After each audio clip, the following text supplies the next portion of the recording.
Hello and welcome back to another Long Live Rock and Roll podcast episode with your host, Mr. Laz Michaelides here, and on the screen over there, Mr. Felipe Amarim. How you doing, bro?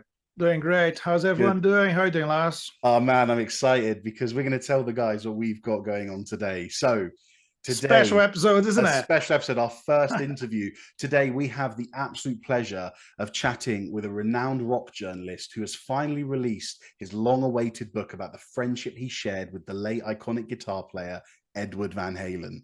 That's right, folks, the Eddie Van Halen.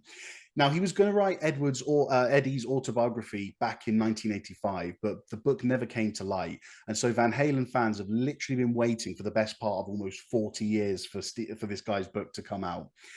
This writer has previously authored 7 other books, including biographies on Jeff Beck, Free, Bad Company, Black Sabbath, Randy Rhoads, and he writes about what being friends with one of the most iconic guitar players in the world in this new book. In order to tell the story accurately, he poured over hours and hours of interviews and peered deep inside distant memories to create a book unlike any other out there. This journalist spent many hours with Eddie at his Hollywood house, up at Van Halen's 5150 studio, on airplanes, in cars, and even on several occasions was jamming with Eddie Van Halen. That's nuts, isn't it? I mean, that's just crazy. The book is titled Tonechaser, Understanding Edward, My 26-Year Journey with Edward Van Halen, and it chronicles his remarkable relationship with this rock icon. And so joining us now is legendary rock journalist, Mr. Steve Rosen. Let's get him in. Hello, Steve. How are you doing? I'm doing great. How's it going over there? Very well, thank you. Yes, welcome to the show. I mean, we did chat earlier, but this is Felipe, our co-host, who you already know. Listeners, Felipe. This is Steve Rosen, the author of the book. And we're absolutely thrilled to have you on, Steve. So thank you for joining us and come to chat about your new book. Yeah, thanks a lot, Steve. We're glad to have you. Very welcome, guys. Looking forward to it, for sure. Excellent. So we've actually sort of, you know, we both read the introduction and the epilogue. We both actually picked a few chapters to read, and we've kind of identified, you know, in our opinion, 3 categories about the book, or 3 things we want to talk about. So first of all, Steve, although the book is about the late great Eddie Van Halen, there's an author behind the book, obviously, and that is you. So we want to talk about you for a bit. So the first thing that came through to me, Steve, was the absolute passion that you had for Van Halen, the man, the music. It was just obvious to see, you know, even from the bad times, you know, you were desperate to write the book and you were upset that the tapes were sitting there doing nothing. So you've interviewed and written about many musicians. I did allude to this in my introduction of you, many musicians and bands. But what is it you saw in Eddie Van Halen that made his life such a priority and focus for yourself? So, Laz, you're going to toss me a hardball here for the first one, huh? Yeah, that's it. We're going in straight, Steve. That's it. All right, man. You're going right for the jugular. Well, look, man, it took me 580 pages to try and answer that question. And hopefully I got close to it. You know, man, as you mentioned, look, I've been writing, as of today, I've been writing for about 50 years. I've met a lot of guitar players. You know, I've met some of the truly great guitar players of our time. Edward had this, I don't know, man. He had this extra XY chromosome that I never really felt with any other guitar players. Let me take that back.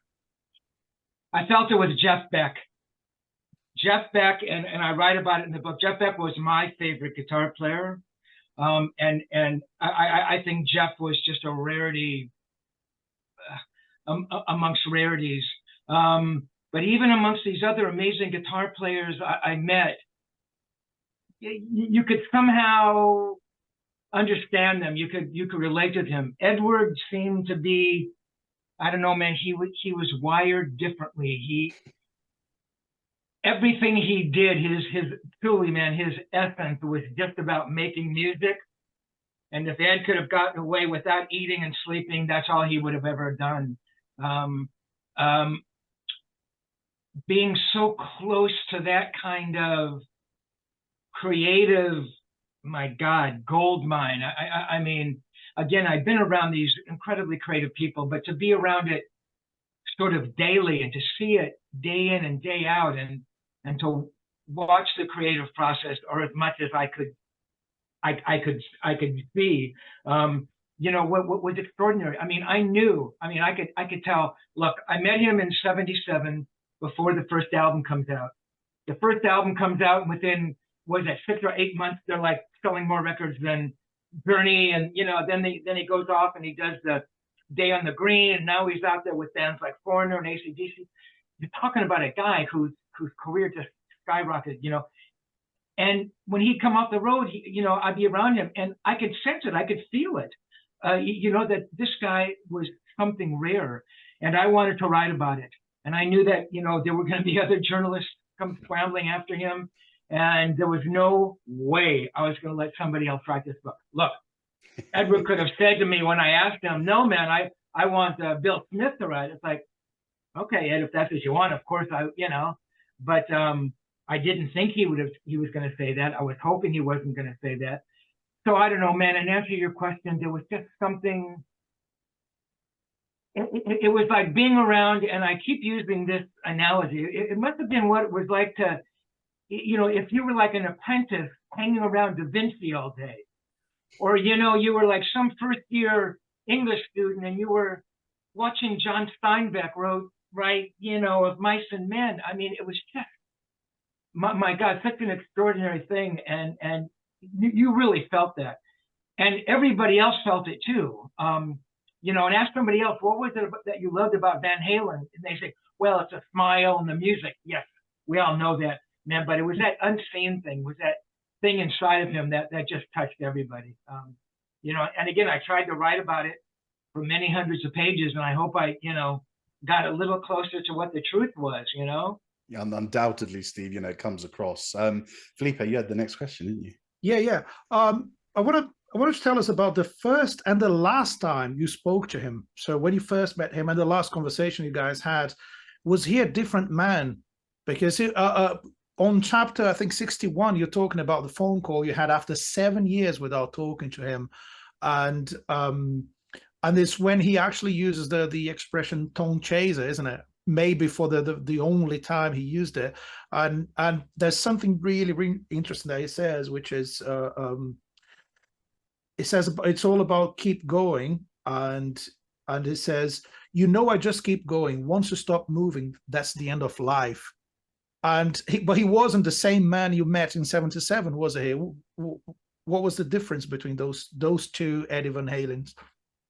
Right, man. So you bring up a very interesting point, Felipe. So the first time I meet Edward was an amazing night. So this is June or July of '77. I can't remember. I'm sorry. Cheap Trick is recording a live record at the Whiskey, right? Obviously not Budokan. Next year they would record Budokan and blow up. But in '77, Cheap Trick was still playing the Whiskey, you know, 200-seat club in Hollywood, you know. So I was there with my brother Mick, and we were downstairs waiting for Cheap Trick to come on. And Michelle Meyer, who is the girl who booked it, taps me on the shoulder, says, "Hey, there's somebody upstairs you got to meet. You know, he's Godhead." When Michelle used the word Godhead to describe somebody, she was, you know, for her, that was the pinnacle of musicianship. That was somebody you had to meet. This was, you know, it didn't get any greater than that. And Michelle was really plugged in, man, to the whole musician community in Hollywood. She knew what was going on. As I mentioned, she booked the Whiskey. She also booked a couple of pretty important punk clubs back in the day, Madame Wong's East and Madame Wong's West. And I had a band. We weren't a punk band, but she booked us into both clubs, and she never heard the band play, just because she was a friend and, you know, maybe she, you know, liked what I did. And so for that reason alone, I owed Michelle. And if she said, "There's a guitar player upstairs at the Whiskey I've got to meet," I was going to go meet this guitar player. So we walk up the stairs to one of the Whiskey dressing rooms, which is like, it's like the inside of a garbage truck. I mean, it smells of cigarette, man.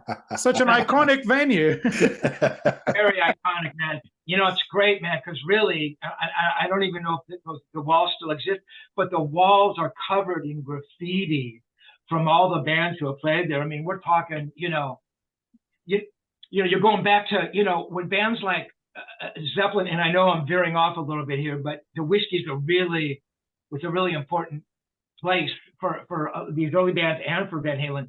So you go back to when Zeppelin first came over, I was at 68 maybe. Nobody knew who Zeppelin was over here, and you played the Whiskey, and Alice Cooper and all these amazing bands played there. So the Doors, right? Iron Butterfly. I mean, my God, the history.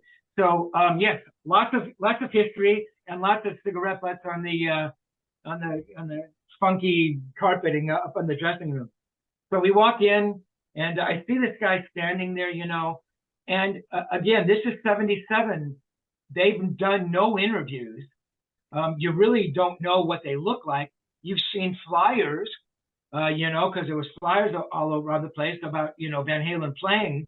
So I'm pretty sure I knew what he looked like, and I'm pretty certain I recognized him, but I wasn't sure. The other thing was I had never seen Van Halen play. I had never heard Edward Van Halen play. So I'm just meeting this dude, that Michelle wants me to meet. I did know that the band Van Halen had scored a big record deal on Warner Brothers Records. I did know that. So I'm thinking to myself, my God, the guy's got to be a very good guitar player. At the very least, the band's got to be good to get a deal on Warner's, right? Because no local band ever scored a deal. They were one of the first really strip bands to score a deal, and a major deal on a major label. So right. I go in, and we shake hands, and Eddie Van Halen, Steve Rosen, and Steve Rosen, Eddie Van Halen, Godhead, and Ed smiles. Obviously, Edward had heard the phrase uttered by Michelle earlier, and we just started talking, and I wish I could remember kind of how the conversation started. That's a tough one, but I do remember. I mean, what else are we going to talk about, man? We talk about music, and I must have told him, yeah, man, I'm a music journalist, or I've interviewed bands.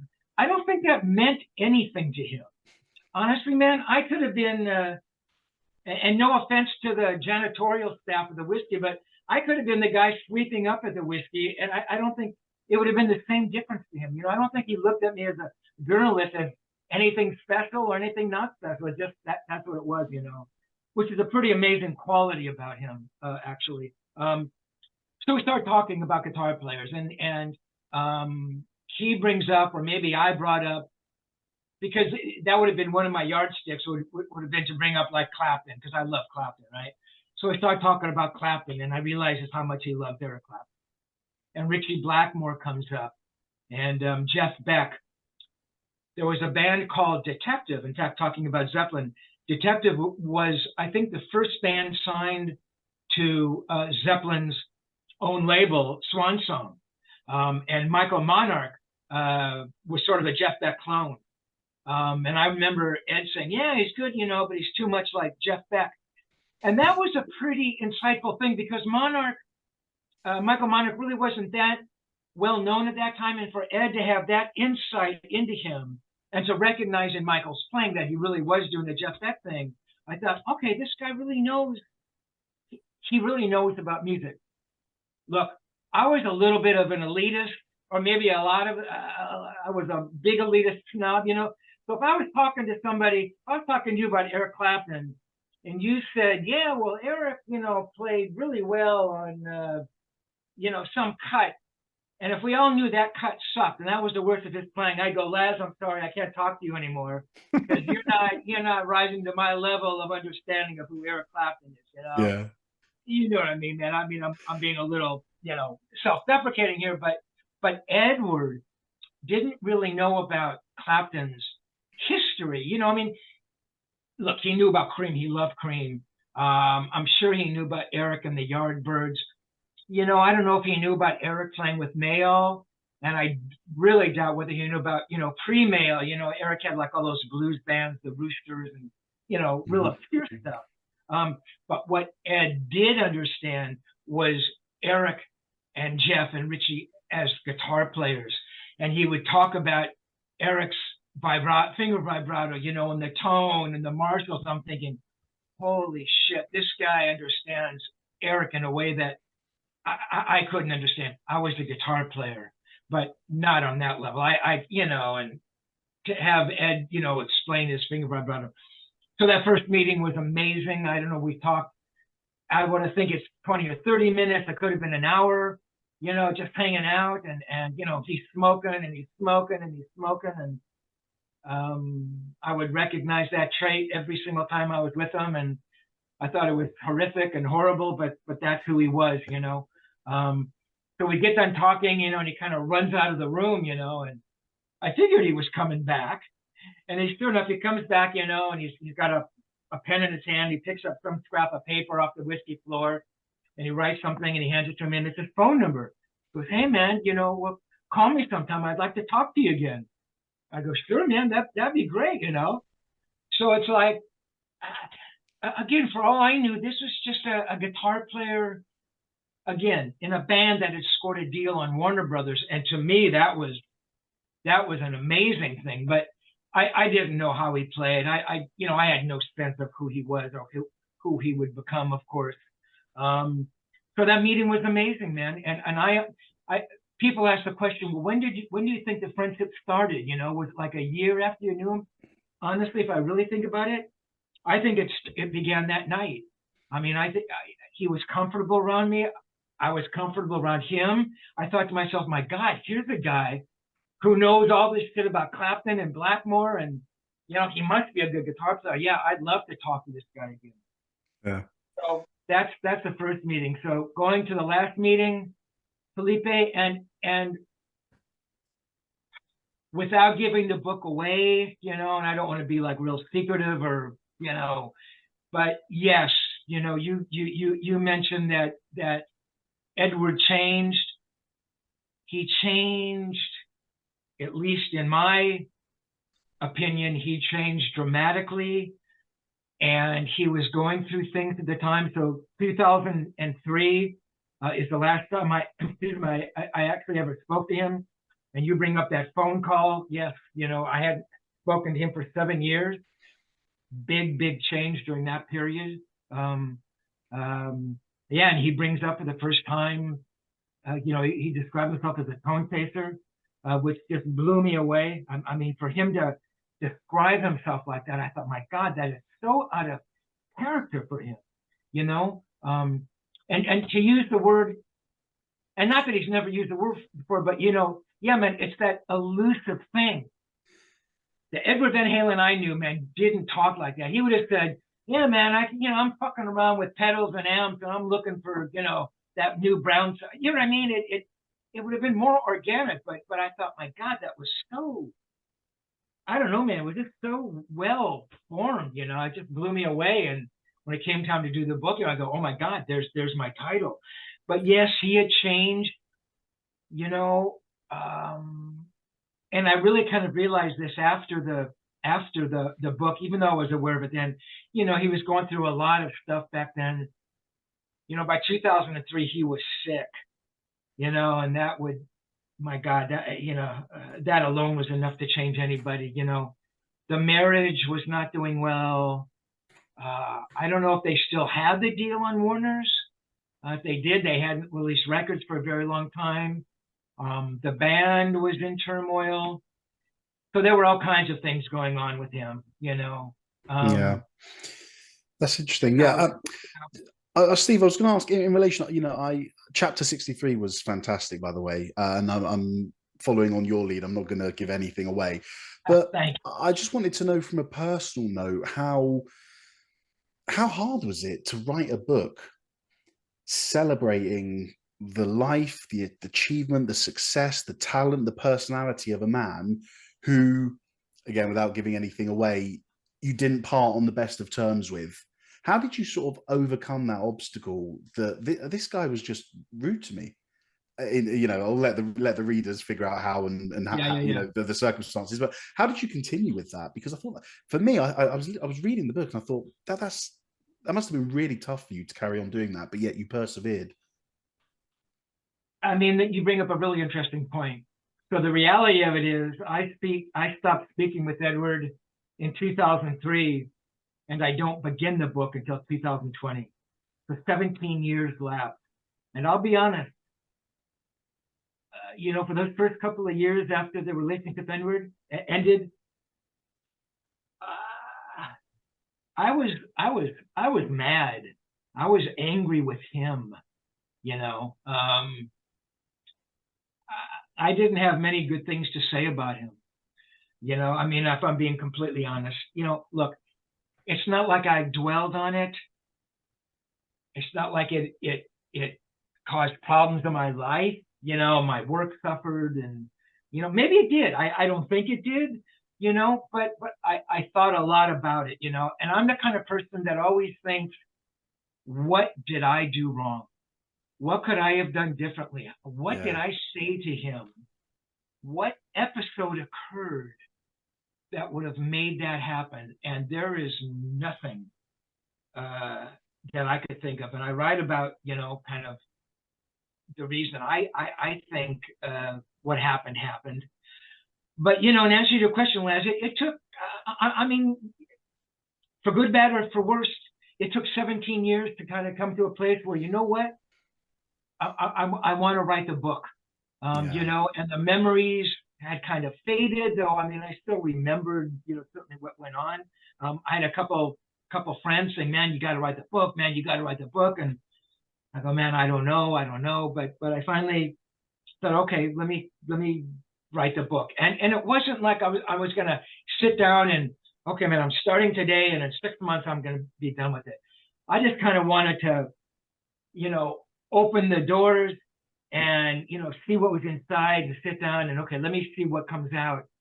And, the first thing that came out really was sort of the introduction for the book, the paragraph. And I thought, hey, you know what? That's special. That's a little different. I haven't read anything like that. And I just kept following my notes, and kept writing and pulling out tapes and trying to remember things and put things in an order and find the voice and write things clearly and honestly. And 14 months later, it was done. And yes, those feelings came up a lot, man, especially when I listened to those tapes and I kind of relived those moments. I go, wow, you know what, man? He really treated me like shit, and but then I, move forward, or I think back on all those other moments, and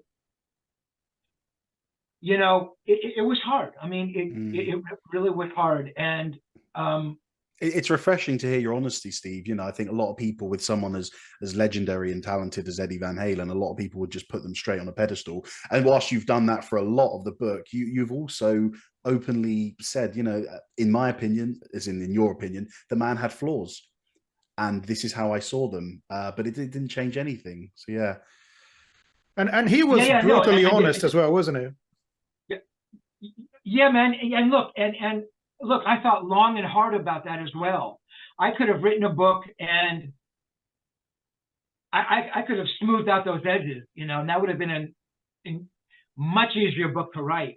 But I thought I could not lie to myself like that. I could not lie to the readers. And when I began the book, Edward was still here. He passed just about 6 months after I started the book in 2020. And I just didn't feel like I could lie to Ed.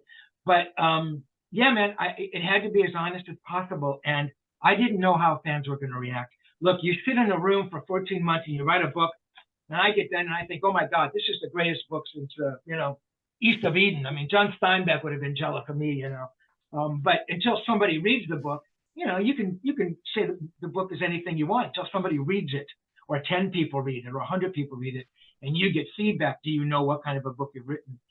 And honestly, man, 99.9% of everybody who's read it has said, wow, I didn't know that about Ed, and thank you for writing that about Ed.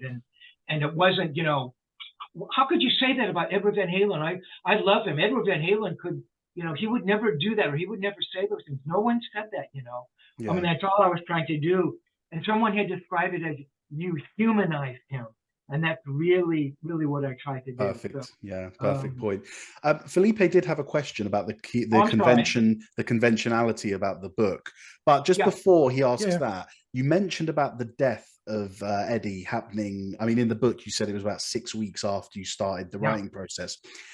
I wanted to know, did anything change about how you approached the book and how, I suppose, the direction the book was going to go because of his death?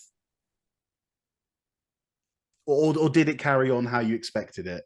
Yeah, no, and I'll be, honestly, man, my first thought was, and again, I always think everything is, I brought this on myself, or it's my fault, or I just how I've always done things. My first thought was, people are going to think, oh, well, he's just continuing the book because Edward has passed and he's going to cash in on that. Honestly, maybe that's a selfish thing to think about. If I really truly believed that's what people would have thought, I would have halted the book there. I don't know, maybe a couple chapters in, 3 or 4 chapters in. I could not live with that thought. I didn't need that kind of grief in my life. That kind of karma would have come back on me 1,000-fold. Beyond that, yeah, man, it was really hard. My thoughts were, what do I do now? Do I finish the book? Does it take on a different angle? Can I now not say some of these things because Edward is gone, Because honestly, one of the dreams I had, I was going to finish the book. And again, I hadn't spoken, by then it would have been, I hadn't spoken to Ed for 20 years. Yeah. Edward was going to see the book and, he was going to say something, or that was going to bring us back together. Or he would have been Edward. He would have said, hey, you know what, man? I still, I haven't read the book and we still can't be friends, but I know what kind of book you would have written. And I know the book would have been an honest one. These are my daydreams, lads. You know what I mean? But in answer to your question, yes, it was really difficult after Edward passed. And the thoughts came back to me as I was writing. I don't believe it changed the direction of the book at all. I kind of, by then, like I said, I was 3 or 4 chapters in. I had a sense of where it was going. So I just kept going. Yeah, but that was horrible. I mean, it was just horrible. That's good for you for sticking with how you initially wanted it. Yeah, sorry, Felipe, did you have to? Yeah, I think that actually relates to how Ed Van Halen was approaching his music as well. And he was honest about music and about life, about whatever he thought about people. He would be really honest about everything, as you described, and sometimes that would be harsh. There's something, something I want to mention is the fact that this is not a conventional kind of biography, is it? Again, trying to not give too much away, but it's not like, oh, let's start from when he was born and then tell the whole story of his life, and describe how the tours went and the album sales and all that stuff. No, you're talking about specific chapters of his life. Let's put it like that, and it's not the original project, isn't it? In 1985, you started this idea of what he would be a biography, and the whole thing changed when you started this book, which is a complete new project in that sense. And you found what you call the Twilight Tapes, and that's what I think it makes the book really, really special. Oh, that's cool, man. Yeah, man, that's an excellent question. Yeah, so let's go back to the original book and use that as a foundation for the answer here. So yeah, so in 1985, and we touched on this earlier, Laz, Edward is becoming a legend. I mean, I'm sitting there in the room, and I'm seeing this guy. I mean, he's a legend in his own lifetime, and I'm seeing it, and I'm recognizing that. And at a point in time, I build up the courage to ask him if I can write his biography, and he says yes, and he says a very nice thing. I can't think of anybody else who could write it, and that, that to me was, oh my God, that's lovely, isn't it? Unbelievable. So I begin working on what would have been Edward's authorized biography. So I reached out to his friends and band members, and promoters and it was amazing. And yes, Felipe, yes, that would have been exactly as you described. That would have been Edward. You were born in the Netherlands, and when was you born? 55, and you had one brother, and your parents were Virginia and Jan, and you lived in a small house, and you came here, and when you were 7, blah blah blah. Yes, it would have been that, with a lot of amazing interviews from Edward. But yes, it would have been certainly a more conventional biography. So that book never happens, to my great chagrin and disappointment. Yes, so when I began this book, I knew that I was not going to write that kind of book. One, because I knew that there were other books out there that were going to do an infinitely better job than I could have done. These guys knew way more about the specific history of Ed and the tours, and it was more guitar centric. They were talking about the Bumblebee and the Frankenstrat and his changing guitar tones, and I didn't want to do that. I had written about that kind of stuff really in the interviews I'd done with Ed for Guitar World and other music mags, and I didn't want to do that. I thought people kind of know about that, even though those other books are really well done. So I just kind of followed my nose, and I even looked up, I looked up on Google, how do you write like somebody's biography, and they have like guidelines. Well, it's got to be all written in one tense, and you can't jump back and forth between tenses, and you can't insert yourself into the book. And I thought, fuck you. It's my book. I'm going to jump backwards, forward, inside and out, and even though, and this is the truth, I never really meant it to be, and I hate this word because it sounds so stiff, my memoir, but the truth of it is I was the guy there, it wasn't somebody else, so bless you. So by default, I was going to be involved in it, but I didn't, no way did I think I was going to take, the role of the main character. So in answer to your question, Felipe, yes, it became an entirely different book. All convention flew out the window. I used these little sections that I called notes, tried to be clever. Quarter note, right, in chapter 4, and whole notes. It's like I ran out of, descriptions, to precede the word note. But I thought that was interesting because now you're not only reading Edward Van Halen's own words, my own words written in the first person, the author of the book, but now you have this guy in this note section looking down on this Steve Rosen guy and saying, dude, what are you doing? That's the worst question anybody could have asked Edward Van Halen. What is your problem? Are you a knucklehead?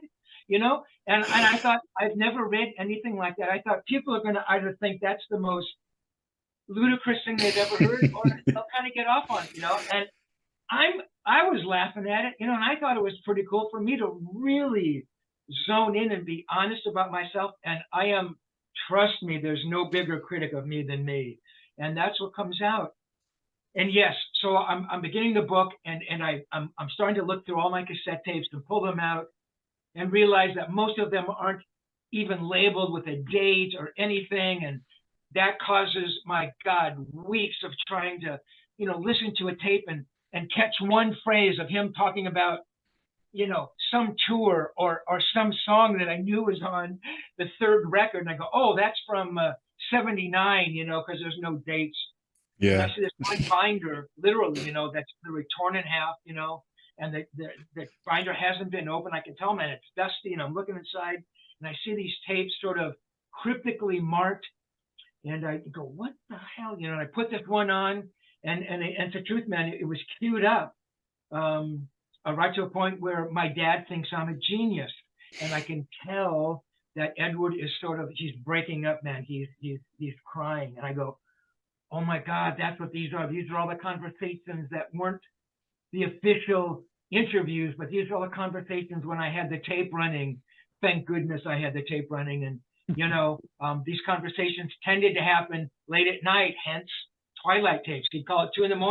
and, Ed would want to talk about something, and sometimes it would be about music. Sometimes it would be about Dave or, his family. And I thought, wow, this is amazing. This stuff, people, if you're a Van Halen fan, you were going to love to hear this, because this really reveals who he is. And it's not about Edward playing guitars, and it's about Edward the human being. And I thought, oh my God, this stuff is really special. So yeah, well, that was like the head start. That was the excellent part of it. It was fly on the wall stuff. As Felipe said, it wasn't a conventional biography where he went, oh well, on this year he toured here, but you were properly in there with him in his sort of deepest, most human moments. One of my favorite quotes from the intro was, "I dug beneath the words to excavate the feelings behind them." That tells me that you're listening to the man. You're listening to how the man speaks, not necessarily what he's saying. And my question to you is, what did you end up excavating, Steve? What sort of things would he say that made you think, okay, you're saying one thing, but I'm interpreting another? And did you ever act on them? That's a really good question. Who was the idiot who wrote that line about excavating? Get him to explain it. Maybe it was the guy who was watching you interview Van Halen back in the day. Exactly. Find that guy from the notes section. Yeah. That's exactly what happens, man. And yeah, I got to a point where I could sort of understand, not trying, no pun intended, tone of voice here. Yeah, he would, I'm trying to think of specific moments. If I would say something about the music, and I would get kind of crazy and really express the feelings that I had all the time about how amazing a solo he did was, or his guitar sound, he'd respond, he'd say, yeah, or he'd say, thanks, or you think so? And yeah, the words themselves, were neither, they were kind of benign. They really didn't express anything. But I knew, man, the tone of voice he was saying to me, you didn't think that was fucking good? Man, even I thought that was good. How could you just say it was good? And then I try to backtrack and I go, because I recognized in his tone of voice, I go, Ed, no, man, I thought it was amazing. And by then he would have been pissed off. Not pissed off, but like, I frustrated, yeah. I mean, it's like I couldn't backpedal fast enough. That happened a lot. And I tried to be as honest with him as I possibly could. And he, like you said before me, he was really honest. He was brutally honest. I mean, a lot of times, it wasn't excavated. It was him just saying, don't print that. So a lot of times it's pretty blatant. He was saying, don't use that. I don't want that stuff used. And that I got, sometimes I thought I understood the emotion behind it, but I would get it wrong. Trying to think specifically.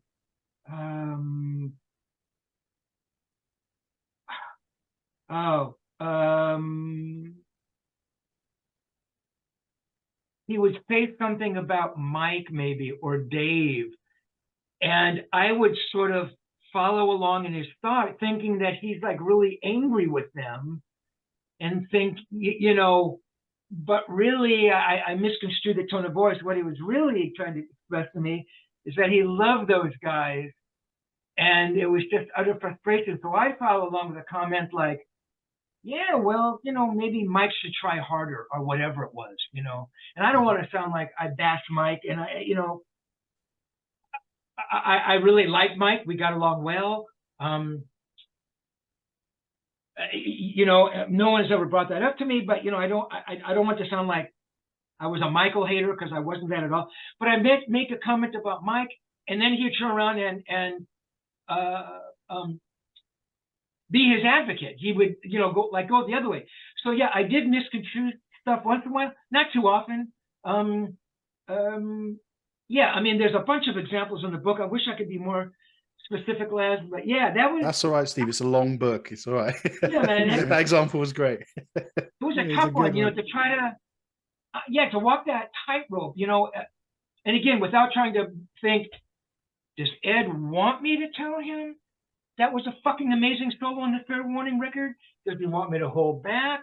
You know, usually I got it right, but yeah, it was a tough one. It was a tough one trying to reconstruct his feelings once in a while.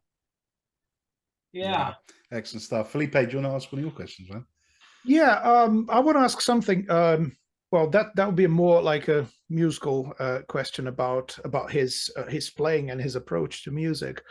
Because as I said, the book's more about the man than the music, or about, you know, numbers and all that sort of like technical information. But sometimes I get myself thinking there's a lot of information out there about like learning an instrument and becoming good at stuff. There's books, there's like music universities, and still we don't have anyone who can play to that level, because there's a fine combination of technique and creativity that you don't find in many musicians, really. And you had the opportunity to play with him, to jam with him, you know. Yeah. And I believe when you do that kind of jamming, it's the true musical personality of someone. You're not recording an album, you're not playing a gig, so you don't need to be good, you don't need to show a final product to anyone. So I wonder if when you were jamming with him, you could kind of capture the way he learned music, the way he approached, because some of his biggest influences were not guitar players, and I think that's one of the biggest points about his guitar playing, because he would get information or ideas from piano players, from composers and other stuff. But I just want to know if you have an idea about his learning process, if he was into learning the scales and chords and think more about the technical elements of it, or he would go straight to the melody, to the riff, or to whatever idea was coming to his head. I mean, that's a great question. One thing that maybe gets overlooked a little bit with Edward is his songwriting abilities. Yeah. You know, the way that he orchestrated guitar parts, his sense of harmony. I don't know if Ed will tell you he didn't know how to read music. I think that he exaggerates a bit. He was taking piano, and even though he played a lot by ear, I think Ed had a pretty basic sense of how to read. So yes, when I think a lot of those influences came in, maybe he was listening way back in the day to more, you know, classical composers, that type of thing. But I really do think with Ed, in the same way it was, hey, I'm going to build my own guitar, so I'm going to go buy a neck and a body, and I'm going to start drilling holes, and I'm just going to start doing it. You know, I'm going to melt pickups in the hot wax, and I'm going to, you know, the fret wires are going to fall off because I haven't glued them in properly. I don't know if Ed ever sat down and said, okay, I'm going to learn the pentatonic scale and the minor scale, and, you know, I think with Ed, it was more, if anything, it was listening to, you know, Jan Ackerman and those weird kind of, whatever those scales where he did those diminished weird things, you know, or, you know, picking up Clapton's things, even though he doesn't sound like any of those people. You know, he's the big Leslie West guy, but Ed didn't sound anything like Leslie West. I mean, I really do believe that with Ed, it was just inhaling everything and just being able to retain it and turn that into something extraordinarily unique. And yes, in those little moments when I was around him, when we jammed, I mean, first of all, it was everything I could do to remember how to, you know, hold the fucking guitar pick and, you know, okay, this is an A minor chord, and I played this before, and don't think about Edward Van Halen sitting 5 feet away from you watching, you know. So I mean, that was the first thing I had to get over. But yeah, I had a little glimpses into the real songwriter part of him. And when he came over to my house, and I write about it in the book, and that's a fun chapter, and I'm there with my buddy, and he's playing keyboards, and Ed starts noodling over one of my songs, and he's describing how, you know, you could build the rhythm parts, and, you know, and he just comes up with these little accents, you know, on the guitar, and go, oh my God, it's so simple, but, you know, in no way am I trying to tell you that I was on a level with Edward Van Halen, because I wasn't. But by then I've been playing the guitar for many, many, many, many years. And I had a decent understanding. I'd never written a hit song in my life, but I understood what good songs were, and I understood, you know, building B sections into choruses and how guitar parts are built. But he came up with these things that it was just way beyond me. And I think it was way beyond a lot of other guitar players as well, because nobody wrote like him. Again, in answer to your question, Felipe, it was organic. I don't think he ever sat down to learn scales or think, oh, I want to write a song in a minor key, you know, oh, or the chorus has to build. I think it was just him playing these changes, and it's just the way he wrote, you know, and you got to give Dave credit for coming up with those melodies over those changes. And I write in the book, I was never a huge David Lee Roth fan, but I can recognize how difficult it must have been coming up with melodies and, you know, that kind of phrasing over those kinds of chord changes. Ed was just an extraordinarily musical guy, and that's all he ever did, and that's all he ever lived for. And yeah, he was constantly trying to improve, though if you said that to him, you know, and I remember asking him, hey man, are you a better songwriter on the second record than you were the first record? And that was a question I should not have asked, because he interprets that as an insult. He goes, well, man, that sounds like, and I can't remember his exact words, but that sounds like, oh, like it's a planned thing. Oh, well, I did Run with the Devil, so I can't write that song again. It's got to be, you know, Run with the Devil Part 2, but it's got to be, you know, so it's like, okay, Ed, you know, it's just, you know, certainly the last thing wasn't meant as an insult. But with Ed, yeah, man, it was an organic thing.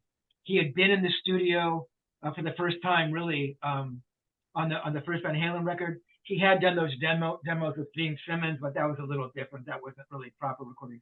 So he learned about the studio. I mean, I think anybody would agree that on Van Halen 2, his writing becomes, what's the word? It's elevated. It just becomes a little more focused, maybe. Not to say the first record wasn't amazing, but he did get better. You know, he understood more of who he was, I believe. Yeah, I mean, it's just amazing. Because he didn't stop chasing, you know, he didn't stop chasing for that, you know, tone and melody and everything. That's what it is, absolutely. And that's the soundbite right there, Felipe. Thank you for bringing it back to the title. Steve, this is an off-the-cuff question. I haven't prepared this one, but I'm a big metalhead. Now, historically, you know, if you go really deep in it, you could definitely, and there's a massive argument to say that Van Halen essentially invented glam / hair metal with that first album. Did Eddie ever acknowledge this? Did he ever see them as less hard rock, more heavy metal? Did he ever sort of see this?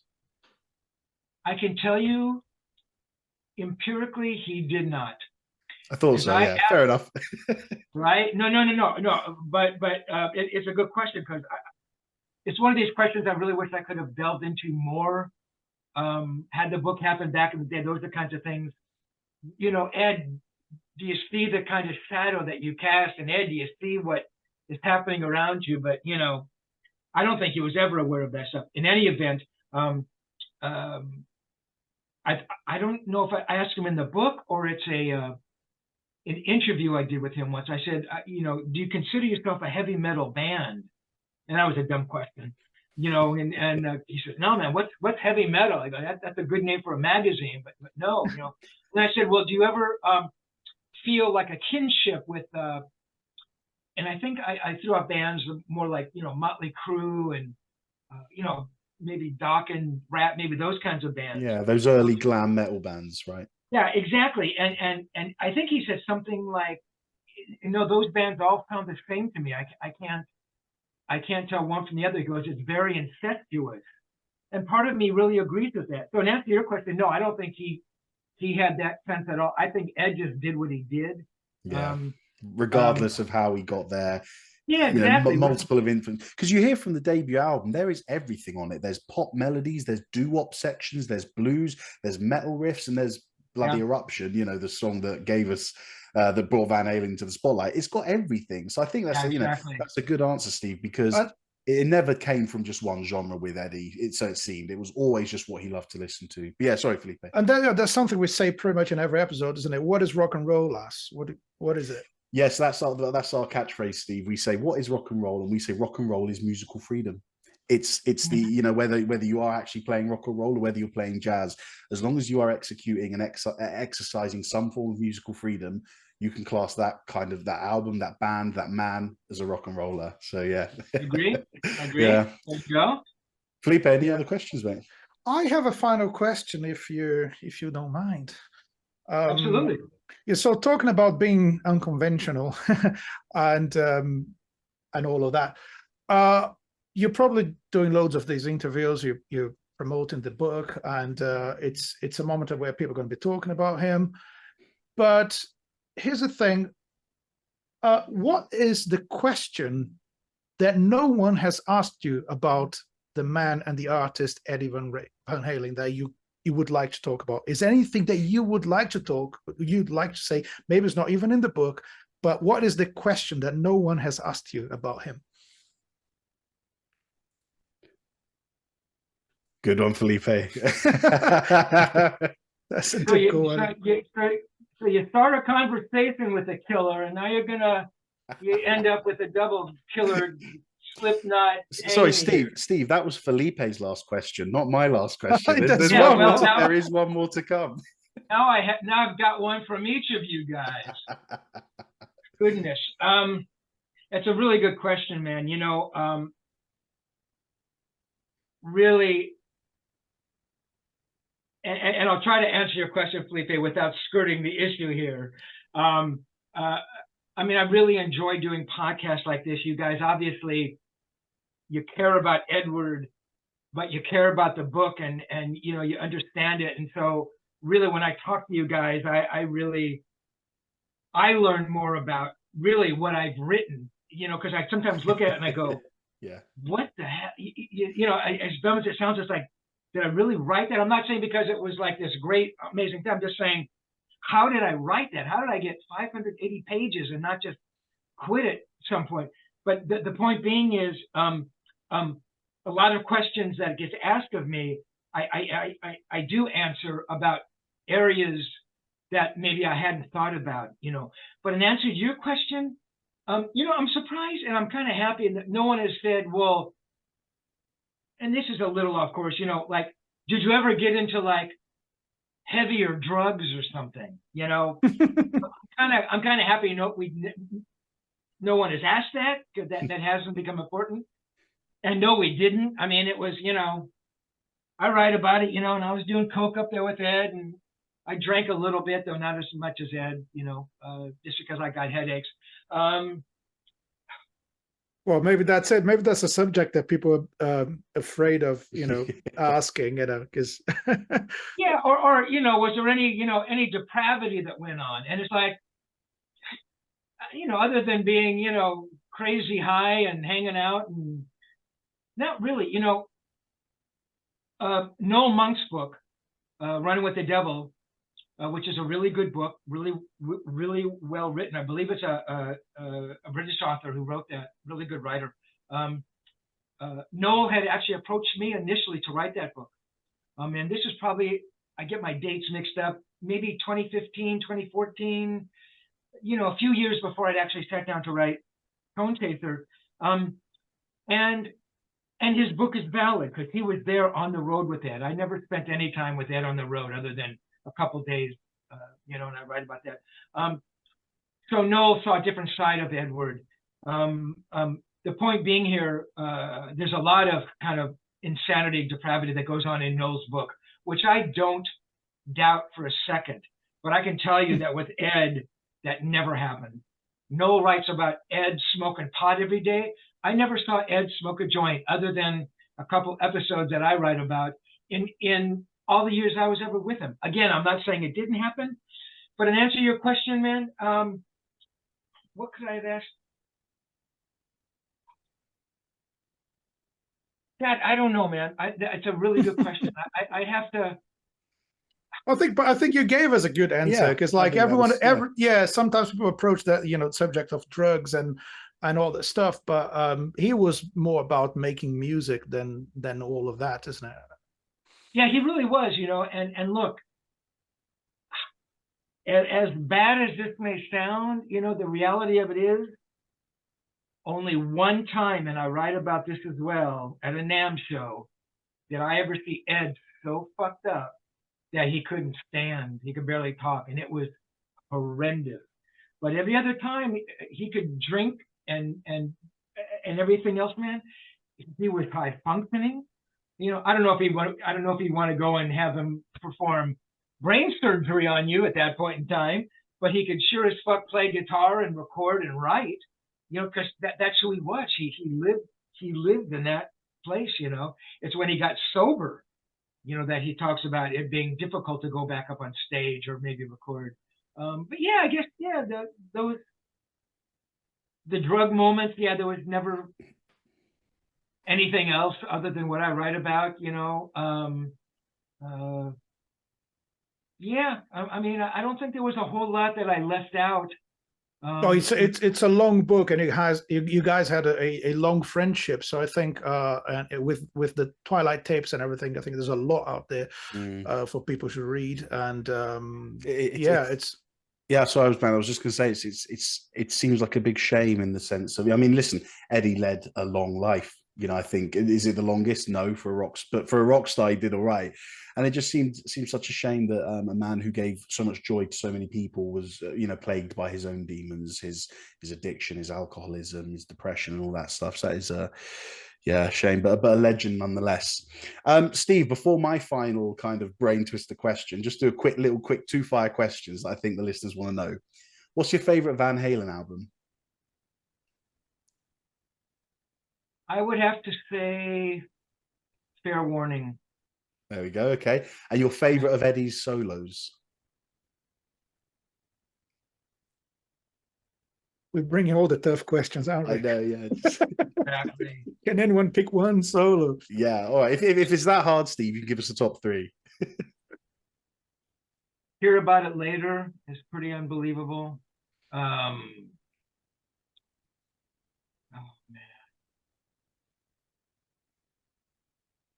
Light Up the Sky, which was one of Ed's favorite songs. I thought the solo on, Jump was unbelievable. It's brilliant. And I think, you know, for him to, you know, you can see kind of those prog influences, man, and the weird timing thing, and, you know, the way he plays that. In conjunction with it being, in conjunction with it being a pop song. Yeah, man. Yeah, crazy solo in a hit song. You don't hear much of that, is it? Yeah, exactly. Well, I mean, God, the solo on Beat It, I mean, you know, obviously not a Van Halen song, but my God. Just as relevant. I love that one. I think it's one of his best moments. Yeah. Excellent. Steve, time for my final kind of deep question. You mentioned in the book the two characters that you had to become for this book to be a success, the participant and the observer. So my final question, and I think our final question for today, is, does the observer wish the participant had said or asked anything that they didn't get to say? Oh, man, it could fill up another book. There's your answer. We've got a sequel coming. Oh, man, I tell you, if I had enough to write about and another 20 years to do it in, and I touched on it before, so yeah, man. So in '85, I'm working on the book. I'm interviewing people. Reach out to Ed, man. We need to, you know, I sit down, you know, I need to do some interviews with you for the book, you know, and you know, not like guitar stuff, Ed, but you know, you need to talk about, you know, your family and you know, were you a good little student when you were in second grade and in the Netherlands, you know, and Ed, why did you start smoking when you were 12 years old? And, you know, did your mom and dad get along really well? And, you know, Alex was older than you. Did you look up to him? And did you have girlfriends? And all of that stuff that nobody knows about. No one will ever know about. I mean, Alex Alex is the only one who might have the answers to some of those questions, right? Unless Ed had relatives back in, you know, the Netherlands, and by now they must be very old. You know, yes, the observer wishes I had spent hours and hours and hours more with him.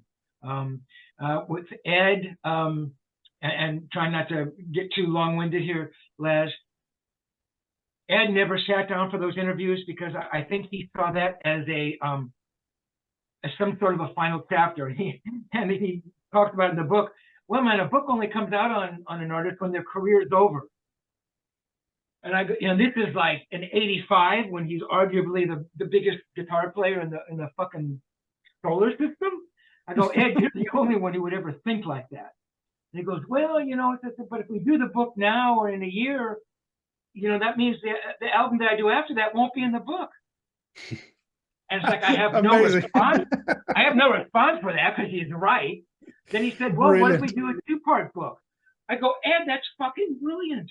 I said, we'll do it from, you know, the beginning. And I said from the beginning up until 1984, and then from 5150 on. And then, you know, that book will get written at some point in the future. And he goes, no. The first book should be from the first album until 5150. So that includes Sammy in the first era. I go, great, Ed, whatever you want to do. But yeah, man, there was so much, you know, and, you know, oh yeah, there are just 1,000 questions. Ed, what do you eat for breakfast? You know, Ed, where do you buy your clothes? Ed, you know, how come you never get fat? You drink like a fucking fish. Ed, what do you do to exercise? You know, Ed, what's the worst performance you ever did live? Ed, what's the song you're most ashamed of? Ed, you know, how amazing was it being married to Valerie Bertinelli? And you know what I mean? That just it seems the life stuff. You know, it seems that the irony, I say irony, I don't mean it that way. The sad thing, you knew him as a person and as a friend so deeply and so intimately that it's almost like you were never able to be a fan and ask him all those questions. Yeah. It's really true, you know, and yeah, I guess looking at them, those are, fan questions. And so for me, to sit down, Ed, what kind of coffee do you drink? Yeah, it's like, I'd be embarrassed to ask him, but the truth is, I think people would love to have known that about him, you know? It is weird. You know, I wish I could have maybe stepped out of that role. If he had ever sat down and done those other interviews, I would have become that person, that fan, that, you know. I did say that was the last question, but I just feel like I'm enjoying this quite a lot, and I just wanted to ask you, I hope it's not too personal, but it really seems like you miss him. Do you? You know, the more I do these, and every time I do one of these, I realize I really miss him, you know, and, you know, I don't want to sound maudlin about it, or, you know, everybody misses him. His family must miss him. Obviously, his family misses him. Wolfgang obviously misses him. I do. I do, man, because there was just so much unspoken stuff. And I'm not talking about the first book that never happened. That's, you know, okay, so that didn't happen. But, you know, I guess I would have hoped somewhere that fences could have been mended. That, you know, and that was really one of my great hopes. Somewhere where, you know, man, my phone's going to ring again one day, you know, and Ed's going to call, or I'm going to call his house and he'll answer the phone. And, man, but it's, I do miss him a lot. You can tell, Steve. I mean, having, you know, I've read a couple of chapters, the introduction and the epilogue, very cleverly named Edilogue. So a good one there. Thank you very much. And you are the first person to recognize that last. No, I definitely caught that. But Steve, I got emotional at the end of chapter 63, having read the introduction, then went to the Edilogue, and then went back to chapter 63. I got emotional on your behalf reading that. I thought, like, I can tell this guy is so passionate about not this man's music, not his guitar playing, not his guitar strings, the man himself. So yeah, and as a credit to you, Steve, because I thought the book was really wonderfully written. For the the parts I read anyway, fantastic stuff. But yeah, Felipe, any last thoughts, or we good? Yeah, I think we try with this podcast to dig into who is the person behind the music. We talk a lot about the meanings of lyrics and how a song was written and all that stuff, and the beauty of your writing is that you're bringing all of that, all of that real information that people can relate to. It's not like, let's talk about his guitar pedals and all that stuff that everyone has talked about already. Exactly what I was going to say, man. Yeah. It's unconventional as he wasn't a conventional guy, was it? So that's it's so good that it's refreshing to read something like this. So we're really glad you're here in the show with us. It's been amazing. Oh, very cool, guys. I really appreciate that. Thank you very much. Les, you hit one point, and then I'll let us go here. Look, I thought I think he was the most influential guitar player who ever lived. I think Jeff Beck was the greatest guitar player, but I think Edward was the most influential, more than Hendrix, more than Clapton, more than Page. I think he influenced more guitar players on this planet than anybody. I love Van Halen. I love the band. But that being said, and again, I love the band, but yeah, I loved him more as Edward. Look, he was the guitar player, he was a musician. You can't divorce the two. But I loved him as this friend, as a guy I knew, more than I loved the music he made. You know what I mean? It's like completely. Obviously, I was in awe of who he was. But he was, it was that other side of him, and you kind of touched on that before. It's like, I loved his music. Obviously, I loved his guitar playing. I was in awe of it. He was one of the most gifted guitar players who's ever lived, But it was this other side that I tried to, write about and capture and convey emotions about. So yeah. Fantastic stuff. Yeah. Thank you, Steve. Did you have anything else to say? I was just going to say, Felipe said, typically you guys will dissect songs and lyrics and this and that. Shoot me, I don't know Van Halen lyrics. I mean, I know some, but I'm not that person. Those guys who wrote those other books, fans, that's what they know infinitely better than I did, And Edward and Ed knew that about me. Ed understood that, and I think that's what he was sort of not attracted. He felt comfortable with that. I didn't know every lick and every lyric and all that stuff, but so anyway, yes. I think in the best definition possible, you were a friend. You were a friend before a fan. Listeners, I mean, the book is out now. It's you can order it at tonechaserbook.com. There's going to be a link in the description below in the show notes. Steve, thank you so much for coming on, man. We've honestly had the best time. It's been fantastic and fascinating to hear the insights. As Felipe said, it's so easy to just Google what pedals did Van Halen use, what guitar did he use on this tour. We don't need to know that. For the fact that you've given us this insight on who he was as a person, a man behind the music is just invaluable information. So anyone, whether you're a guitar fan, a rock music fan, or a Van Halen fan, this sounds like this book's for you. And I can tell you this book's for you because we've read a few chapters and it's brilliant. Steve, thank you so much for joining us. Please hang around in the waiting room for 2 minutes whilst we finish up so we can say goodbyes. But thank you for joining us, Steve. Very cool, guys. Thanks. See you guys. Thank you, everyone. Yeah, we hope you enjoyed that. That was invaluable conversation, wasn't it? I mean, just to hear that side from a man who's been there with him, jamming on the aeroplanes with him. Oh, that was brilliant, man. And some awesome questions as well. Fantastic stuff. So, guys, as I said, the description in the link for the book is going to be in the description below. Tonechaserbook.com. I mean, this episode, it's out. We're in early December. Christmas present.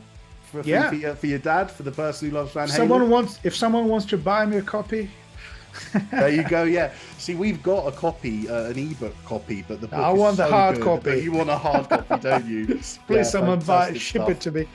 Anyway, guys, thank you so much for joining us. We're thrilled with this, how this has gone. It's been our first interview with quite a high-profile figure, and it's been just fantastic. So, yeah, thank you for joining us, guys. As usual, hit the subscribe button, hit the like button, do us a favor. Share this with your rock friends, your guitar friends, and your friends who love Van Halen. Can I say my line now? You are ready, bro. That was the cue, yes. No, I'm good. No. So, yeah, before that, the other line. So, find us on the internet. Oh, that one. Sorry. Yes, yeah.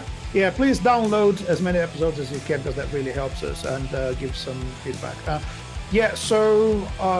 Thanks for being with us again, and keep on rocking, everyone.